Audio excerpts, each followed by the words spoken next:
de Matthieu 25, le premier verset au verset... Nous allons arriver jusqu'au verset 13, mais je vais d'abord m'arrêter au verset 5.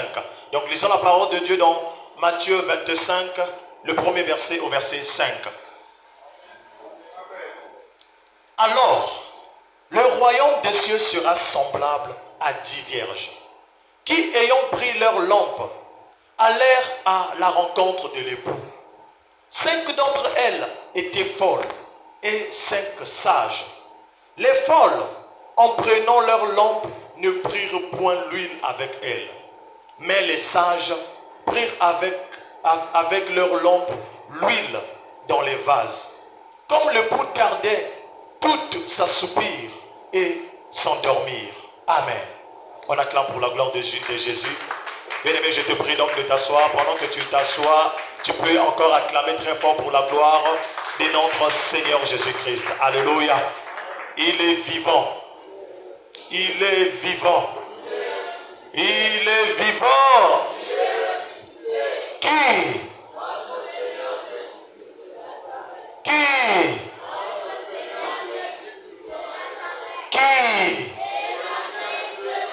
Bien-aimé, est-ce que tu te sens vivant ce matin?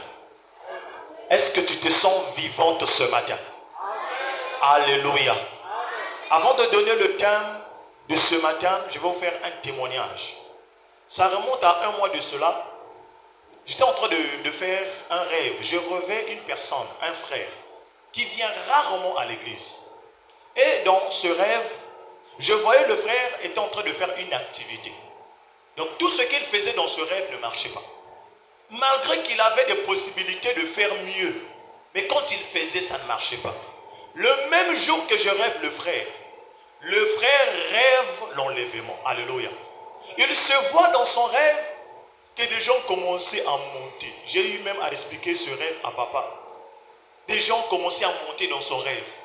Mais lui, bizarrement, pendant que les autres montaient, lui n'arrivait pas à monter. Amen. Il a commencé à se poser des questions. Mais comment est-ce que tout le monde est en train de monter? Mais moi, je n'arrive même pas à décoller. C'était extraordinaire selon son rêve. Tout le monde montait, mais lui n'arrivait pas à monter. Et il a commencé à prier, à demander pardon. Il a commencé à demander pardon pour implorer la grâce de Dieu. Donc, il sautait dans son rêve pour monter, mais il n'arrivait toujours pas à monter. Et il s'est réveillé, c'était un rêve. C'était un samedi, j'ai fait le rêve. Le dimanche, je venais le matin à l'église. De très bonne heure, je l'ai vu passer. Il m'a approché, il dit que vraiment, pasteur, j'ai fait un rêve. Il ne savait pas aussi que la même nuit, je l'ai aussi rêvé. Et il m'explique ce rêve. Je lui ai dit, mon frère, si tu meurs maintenant, tu ne vas pas aller au ciel. Parce que ce que tu as vu, c'est ce qui peut arriver si tu meurs maintenant. Parce que quoi? Ton nom n'est pas sur le livre de vie. Alléluia. Ça veut dire que si Jésus revient, mon frère, tu vas rester. Amen. Sur ce témoignage qui est le rêve d'un frère, le thème de ce matin, frères, sœurs, Jésus revient bientôt. Alléluia. Jésus revient bientôt. Amen. Est-ce que tu peux dire à celui qui est à côté de toi que Jésus revient bientôt? Alléluia. Dans l'église Emmanuel, nous avons tant prêché sur l'évangile du salut, l'évangile de la prospérité. Mais ici, aujourd'hui, le Saint-Esprit m'a mis à cœur, encore aujourd'hui, de parler sur son retour. Alléluia. Il y a 7 mois passés, papa nous a prêché sur « Es-tu prêt ?» Je ne sais pas si tu te rappelles. Alléluia. Nous étions ici à l'église. On nous a posé cette question qui était même le thème de cette prédication. Est-ce que tu es prêt? Mais ici, ce matin, Jésus vient nous dire qu'il revient bientôt. Ce n'est pas une question, mais c'est une affirmation. Alléluia. Jésus revient bientôt. Amen. Mais avant de rentrer dans ce passage, nous devons savoir une chose. Au commencement, lorsque Dieu a créé les cieux et la terre, il a créé l'homme, il l'a mis dans le jardin d'Éden. Alléluia. Le but était que l'homme soit en communion perpétuelle avec le Seigneur. Amen. L'objectif de Dieu n'était pas que l'homme puisse souffrir. L'objectif de Dieu était que l'homme puisse vivre paisiblement en communion, en alliance avec lui. Alléluia. Amen. Donc l'objectif, c'était l'objectif principal, le but principal de Dieu. Lorsqu'il a créé Adam, ensuite Ève, Le but était que les deux êtres que Dieu avait créés à son image et à sa ressemblance soient en communion. Ça veut dire que Dieu avait la possibilité de quitter son trône, venir dans le jardin d'Éden, parler avec l'homme et repartir. Alléluia. Et lorsque nous lisons Genèse, c'est même ce que nous voyons, que Dieu à tout moment pouvait apparaître à l'homme, à tout moment Dieu pouvait venir voir l'homme et parler, discuter avec l'homme. Amen. Mais bien, à cause du péché, nous le savons très bien cette histoire, le diable, Satan est rentré dans le serpent qui a poussé les hommes à pécher. Alléluia. Ça veut dire que Dieu, en établissant, en créant l'homme et la femme, a eu à faire la promesse. Donc, dans le plan de Dieu, la promesse de Dieu était que l'homme vive éternellement. Alléluia. Parce que lorsque nous lisons, nous voyons que Adam est mort après de 1000 ans. Alléluia. Il a vécu pendant près de 1000 ans. Donc, le but de Dieu était que l'homme puisse vivre éternellement. Donc, l'homme possédait l'immortalité. Comme Dieu étant un Dieu éternel, il voulait aussi que la créature qu'il avait créée vive aussi éternellement. Amen.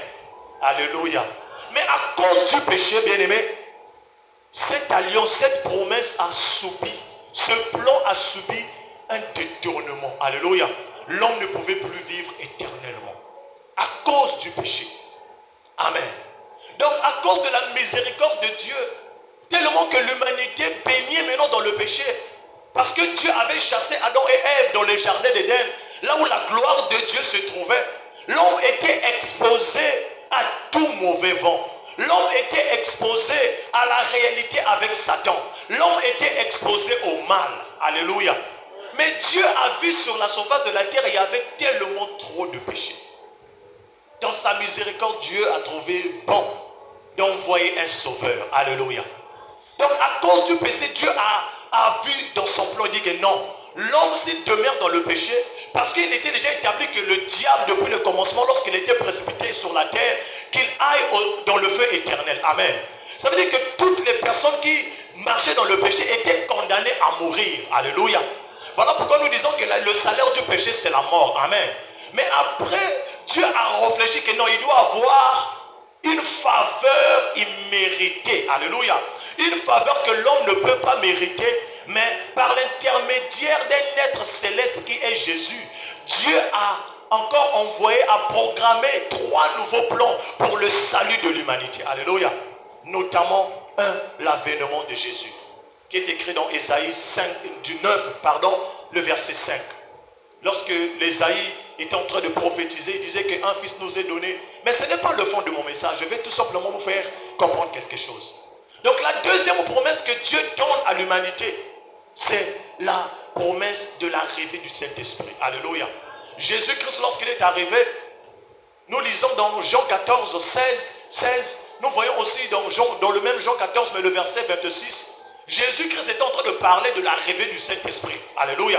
De l'arrivée du Saint-Esprit sur terre, parce que lui-même, étant Dieu qui était sur terre, il était question qu'il reparte vers le Père. Alléluia.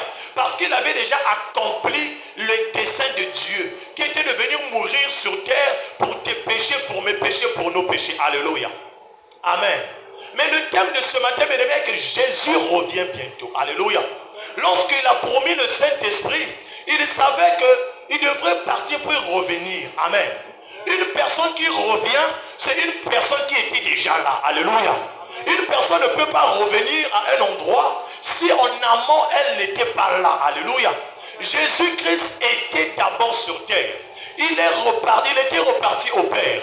Mais son retour est imminent. Alléluia. Le retour de Jésus-Christ est vrai. Si déjà il était là, si nous avons reçu le Saint-Esprit, cela n'empêchera pas le plan de Dieu de l'enlèvement. Alléluia. Cela n'empêchera pas Dieu dans sa parole de l'accomplir afin que Jésus-Christ revienne sur terre. Amen. D'où j'aimerais te dire ce matin, frère, sœur, que Jésus-Christ revient bientôt. Est-ce que nous pouvons acclamer pour la gloire de Jésus? Alléluia. Ce qui remet à dire que malgré toutes les promesses, donc la troisième promesse ici, c'est l'avènement de Jésus-Christ, qui est l'enlèvement de l'Église. Alléluia. Ça veut dire que malgré ces 3 grandes promesses que Dieu, après le péché d'Adam et Ève, que Dieu a donné, a fait à l'humanité, aux hommes, tout être humain a une promesse ou des promesses de Dieu. Amen. Ça veut dire que toi, tu as la promesse de Dieu. Dieu t'avait 2 fois promis le mariage, Dieu t'avait deux fois promis le voyage. Dieu t'avait deux fois promis de bonnes choses. Alléluia. Mais ce que tu dois retenir et savoir, que si aujourd'hui l'enlèvement se produit, toutes les autres promesses terrestres ne vont plus s'accomplir. Alléluia. Parce que l'enlèvement, c'est la promesse ultime de Dieu. C'est la promesse finale de Dieu pour son église. Alléluia. Ce qui revient à dire que si Dieu t'avait promis le mariage, si l'enlèvement arrive et que tu ne te maries pas, cela ne veut pas dire que Dieu avait menti dans sa promesse. Alléluia. Mais c'est juste qu'il y a une très grande promesse qui dépasse la promesse du mariage dans ta vie. Amen. Alléluia. Alléluia. Ce qui revient à dire que la promesse de l'enlèvement dépasse toutes les promesses que Dieu peut nous faire. Alléluia. Parce que lorsque nous allons hériter de l'enlèvement, nous allons être enlevés avec le Seigneur lui-même. Or, la Bible déclare que dans le ciel, il n'y a que la joie. Il y a la paix. Alléluia. La douleur que nous ressentons sur terre, les malheurs que nous voyons sur terre, les pleurs de tous les jours, dans le ciel, il n'y en a pas. Amen, amen. Est-ce que tu peux acclamer pour la gloire de Jésus? Alléluia. S'il faut revenir dans cette parole de Matthieu 25, le premier verset jusqu'au verset 5 que nous venons de lire, on dit ceci: alors le royaume des cieux sera semblable à 10 vierges. Ça, c'est Jésus lui-même qui parle. Il donne cette parabole à ses disciples. Comme dans son habitude, il avait l'habitude d'enseigner. Mais ici, il enseignait sur l'enlèvement, sur les retours de Christ. Il parlait même de son propre retour. Alléluia. Il dit que le royaume des cieux sera semblable à 10 vierges qui, ayant pris leur lampe, alléluia, allèrent à la rencontre de l'époux. 5 d'entre elles étaient folles. Alléluia. Bien aimés, nous venons à l'église. Amen. Nous sommes tous ici ce matin pour venir écouter la parole de Dieu. Alléluia. Ça veut dire que tel que nous sommes là, il y a 2 catégories de chrétiens qui sont ici présents dans l'église. Alléluia. Ici, dans cette parole, on dit qu'il y avait des folles, il y avait des sages. Il y avait des vierges folles et des vierges sages. Amen. Il est vivant. Les 2 catégories de ces personnes savaient bel et bien que le Seigneur allait revenir. Alléluia. Parce que les 10 vierges folles et sages s'étaient approchées, elles étaient parties à la rencontre du Seigneur. Alléluia. Ce qui revient à dire qu'ils étaient conscients. Elles étaient conscientes que le Seigneur devrait revenir. Amen. Elles étaient conscientes que le royaume des cieux est réel. Alléluia. Mais malgré cela, elles étaient divisées en 2 catégories. La question que j'aimerais te poser ce matin, tu te trouves dans quelle catégorie dans ces vierges? Est-ce que tu es une vierge folle ou bien tu es une vierge sage? Alléluia. Mais une personne qui est folle est une personne qui est comment? D'abord, s'il faut prendre dans le cas social, nous voyons tous des fous, des folles. Alléluia. Ce sont des personnes qui n'ont plus leur conscience tranquille. Ils font des choses comme ça. Un fou, une folle peut se promener nu. Alléluia. Il n'aura pas honte de quelqu'un. Il peut insulter, il peut taper, il peut faire tout ce qui lui semble bon. Il peut même manger dans les poubelles. Ça veut dire que sa vie est désordonnée. Alléluia. Spirituellement, lorsque nous rentrons dans la Bible, lorsque nous rentrons dans ces contextes bien-aimés, les vierges folles, ce sont des chrétiens qui écoutent la parole de Dieu, mais qui n'arrivent pas à mettre cette parole en pratique. Amen. Qui n'arrivent pas à bien se poser leur fondement sur la parole, malgré même que cette parole leur est présentée. Alléluia. Malgré même que cette parole leur est enseignée de jour au lendemain, malgré même qu'on leur dise que Jésus revient bientôt, elles se disent que non, c'est une utopie. Alléluia. Jésus, depuis l'an 2000, on a commencé à dire que Jésus-Christ revient, mais il ne revient jamais. Alléluia. Et pourtant, au départ, elles savent que le Seigneur reviendra. Alléluia. Mais à cause de leur folie, à cause de leur petitesse, à cause du manque de respect du sacré, à cause du manque de respect des lois établies de Dieu, ils se disent: oh, mais on a trop attendu. Le Seigneur ne revient pas. Ça veut dire qu'il ne reviendra pas. Alléluia. Bon, peut-être qu'il va revenir, peut-être qu'il ne va pas revenir. Amen. C'était leur réaction. Alléluia. Amen, amen. Bien aimés, nous irons dans la profondeur de cette parole. Aujourd'hui, le Seigneur veut tout simplement que chacun de nous puisse regarder le rétroviseur de la voiture de sa vie. Amen. Que nous puissions vraiment regarder le rétroviseur de nos vies. et de nous poser des questions. Si Jésus revient maintenant, est-ce que je serai enlevé? Si Jésus revenait maintenant, est-ce que je vais hériter la gloire de Dieu? Alléluia. Est-ce qu'on peut acclamer pour la gloire de Jésus? Alléluia. Donc les vierges folles sont celles vraiment qui malgré écoutent la parole, qui viennent à l'église. On leur demande de faire ça. Elles disent non, non c'est pas ça. Nous devons au contraire faire ça. Non, bien aimé, Jésus va revenir et c'est vrai. Alléluia. Si déjà le Saint-Esprit est là, est avec nous, le Saint-Esprit se manifeste dans ta vie. Mais c'était une promesse qui s'est réalisée. Amen. Ce qui revient à dire que toutes les promesses de Dieu vont venir et vont s'accomplir forcément et certainement. Alléluia. Mais les vierges sages, alléluia, ce sont des personnes qui écoutent la parole, qui méditent sur la parole, qui prennent le temps, qui prennent leur temps de toujours être prêts à tout moment, parce qu'ils ne savent pas à quel moment le Seigneur va revenir. Amen. Lorsque nous rentrons encore un peu plus loin dans le verset 3, la Bible dit que les folles, en prenant leur lampe, alléluia, ne prirent point l'huile avec elles. Amen. Mais nous devons savoir une chose. Ici, c'est une parabole.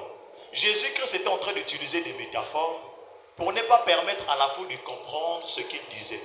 Mais lorsqu'il s'est retrouvé en secret, il détaillait en secret à ses disciples ce qu'il voulait tout simplement dire. Amen. Ici, lorsque nous parlons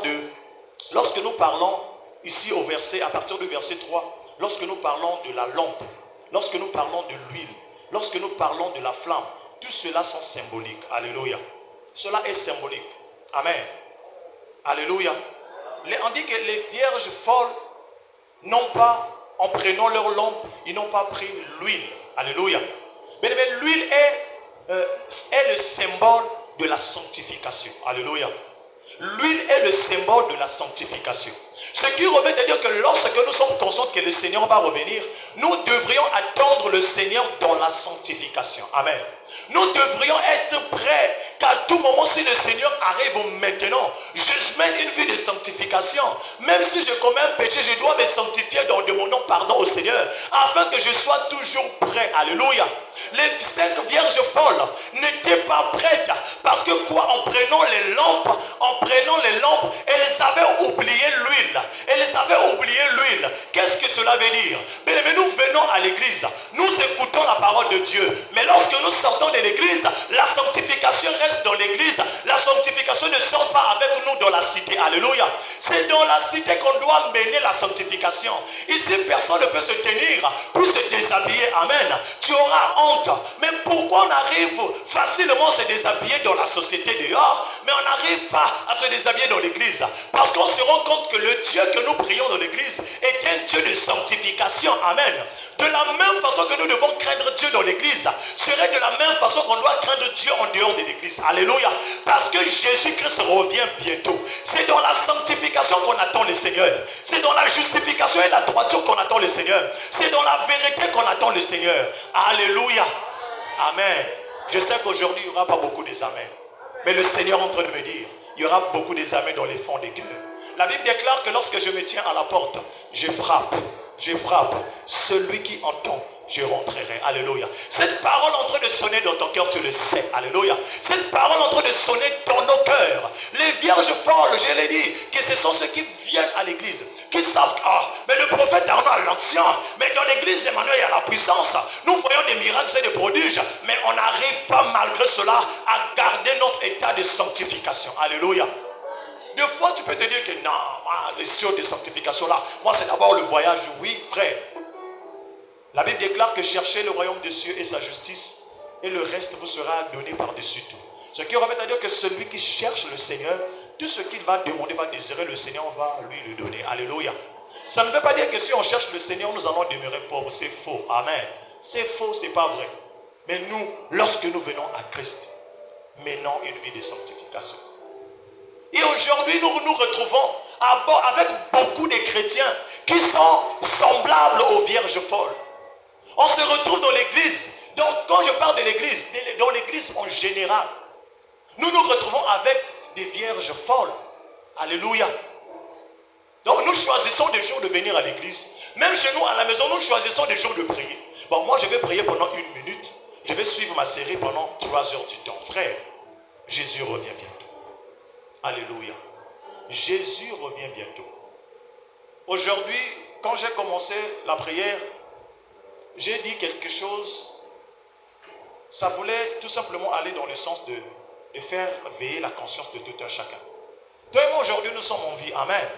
Et connais-tu pas quelqu'un qui est décédé tout au long de cette année, depuis le début jusqu'à aujourd'hui? Alléluia.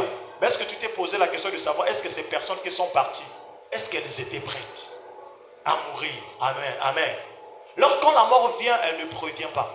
Alléluia. Quand la mort vient, elle ne prévient pas. On peut être là, deux fois le Seigneur revient. La mort ne prévient pas. Voilà pourquoi pour nous, enfants de Dieu, nous devrions toujours être prêts. Mener une vie de sanctification. Mener une vie de justification. Mener une vie de sainteté. Alléluia. Parce que quoi, nous sommes des enfants de Dieu. Nous savons que Jésus-Christ reviendra.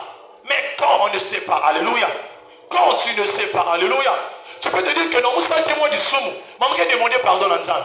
Mais imagine-toi que tu fais ce péché et en arrivant dans ta maison, avant de demander pardon, tu meurs. Alléluia. Mais tu n'hériteras pas le royaume des cieux. Amen. Alléluia. Il est vivant. Les 5 vierges folles ne prirent point l'huile. Mais les sages prirent avec leurs lampes l'huile dans des vases. Alléluia. Ils prirent l'huile. Elles étaient au taquet. Alléluia. Je disais tout à l'heure que l'huile est le symbole de la sanctification. Alléluia. Est le symbole de la sanctification. Ainsi, la flamme qui se trouve dans la lampe, alléluia, est le symbole du Saint-Esprit. Amen. Donc nous avons l'huile, nous avons les lampes. La lampe pour s'allumer, il faut mettre quoi? Le pétrole qui est comme symbole de l'huile. Alléluia. Parce que même l'huile peut allumer une mèche. Ce qui revient à dire que le Saint-Esprit, qui est la lampe pour demeurer dans ta vie, bien-aimé, tu dois mener une vie de sanctification qui va pousser au Saint-Esprit de demeurer dans ton corps. Voilà pourquoi on dit que le corps de l'homme est le temple du Saint-Esprit. Alléluia. Le corps qui est suivi ne peut jamais être le temple du Saint-Esprit. Amen. Le Saint-Esprit, c'est comme le visa pour aller au ciel. Alléluia. Toutes les personnes, le jour de l'enlèvement, qui n'auront pas le Saint-Esprit, ne retourneront pas le royaume des cieux. Est-ce que tu es d'accord avec moi? Est-ce que tu es d'accord avec moi? Toutes les personnes, si tu es vivant Jésus-Christ tel que nous sommes ici dans l'église, si Jésus-Christ revient, si je n'ai pas le Saint-Esprit, je n'irai pas. Alléluia. Alléluia. Si tu n'as pas le Saint-Esprit, alléluia. Ce n'est pas une question de nous faire peur, mais c'est une vérité. Alléluia. C'est une vérité.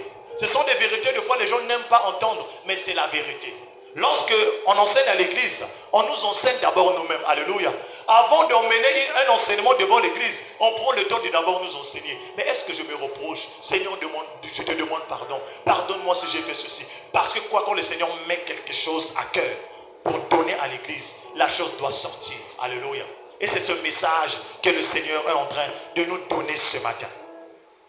Le Saint-Esprit ne peut pas demeurer dans la vie d'une personne qui est à tout moment dans l'adultère, qui est à tout moment dans l'impudicité. Là, je suis encore dans le superflu. Mais si je rentre encore en profondeur, bien aimé, le Saint-Esprit ne peut pas demeurer dans la vie d'une personne qui vient à l'église le matin, à 17h se retrouve dans une boîte de nuit, qui vient à l'église le matin, à 17h se retrouve dans des chambres d'hôtel, qui vient à l'église ce matin. Le Saint-Esprit ne demeurera pas dans ton corps. C'est notre visa. Enfant de Dieu, as-tu le Saint-Esprit? Alléluia. Ça veut dire que nous devrions désirer le Saint-Esprit. C'est par la sanctification que le Saint-Esprit habite dans le corps d'une personne. C'est par des vies de prière qui attirent le Saint-Esprit. Alléluia. Amen. Bien-aimé, quand on prêche sur l'élévation, on est tous là contents. Sois content en recevant ce message. Alléluia. Sois dans la joie parce que le Seigneur est venu pour nous délivrer. Alléluia. Alléluia.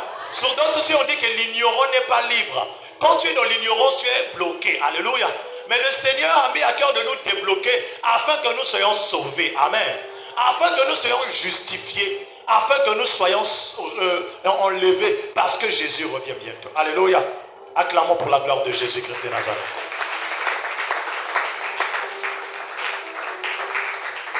Au verset 5, on dit, comme l'époux tardait, toutes ces vierges soupirent. Alléluia. Toutes ces vierges ont rentré dans l'assoupissement, le relâchement, sont rentrées dans la fatigue, sont rentrées dans la distraction, sont rentrées dans des querelles, sont rentrées dans des trucs inutiles. Parce que quoi? Aussi longtemps qu'on a commencé à nous dire que Jésus revient, est-ce qu'il est déjà revenu? Non. Il y a des personnes, elles avaient même 5 ans, pendant qu'on disait que non, Jésus revient bientôt. Ils sont devenus parents aujourd'hui. Jésus ne revient pas. Le doute commence à s'installer dans la tête. Ah, mais depuis qu'on avait dit qu'il va revenir, mais il ne revient pas. Alléluia. Donc ces 10 vierges, même celles qui avaient le Saint-Esprit, les 10 vierges ont rentré dans l'assoupissement. Ils ont commencé à dormir pendant qu'elles savaient qu'elles partaient à la rencontre de Jésus. Qu'elles partaient à la rencontre de l'époux. Elle étant femme, elle devrait être éveillée. Alléluia. Elle étant femme, elle devrait être prête. Parce que l'époux pouvait arriver à n'importe quel moment. Amen. Mais nous, est-ce que nous sommes prêts? Est-ce que nous ne sommes pas rentrés dans des distractions? Est-ce que nous ne sommes pas rentrés dans des trucs inutiles? Alléluia. Mais je peux peut-être t'étonner, mais le diable peut te donner le travail pour t'empêcher de prier. Amen.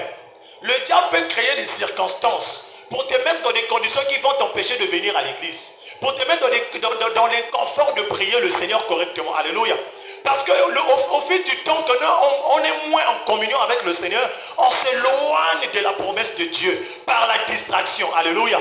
Mais tout le jour, ici on dit que ces vierges sont rentrées dans l'assoupissement. L'assoupissement, c'est le relâchement. Alléluia. Elles étaient plus prêtes. Amen. Peut-être que toi aussi tu n'es plus prêt aujourd'hui. Deux fois en amont tu étais prête. Tu dis que là je suis prêt. Si Jésus-Christ revient maintenant, je suis prêt, j'irai. Je suis prêt, je vais monter. Je suis prêt. Mais dès lors que ça tarde, dès lors que l'époux tarde à venir, nous sommes rentrés dans l'assoupissement. Nous sommes rentrés dans les distractions. On commence à plus demander ce qui est matériel au lieu de demander ce qui est spirituel. Alléluia. On passe le temps à demander, oui c'est normal pour nous étant êtres humains de demander le travail, de demander le mariage, de demander vraiment de la richesse. Mais cela ne doit pas nous écarter de demander premièrement le royaume de Dieu et sa justice, de chercher premièrement le royaume de Dieu et sa justice, et derrière chercher les biens matériels. Alléluia. Amen.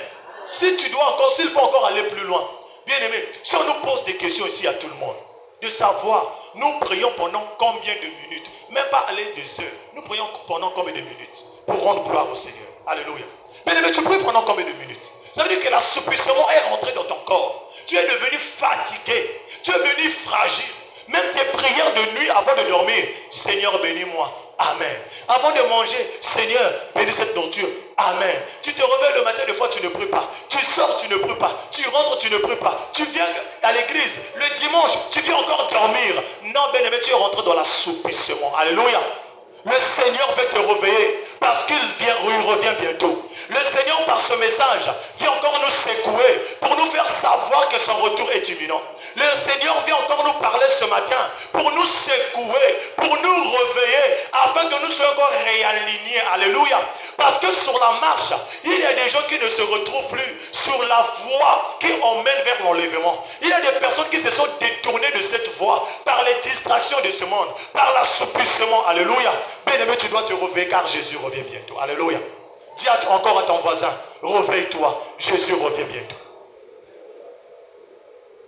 Dis à ton voisin, réveille-toi, Jésus revient bientôt. Alléluia. Oui, frère, Jésus revient bientôt. Ça me fait plaisir lorsque l'onction de Dieu nous inspire.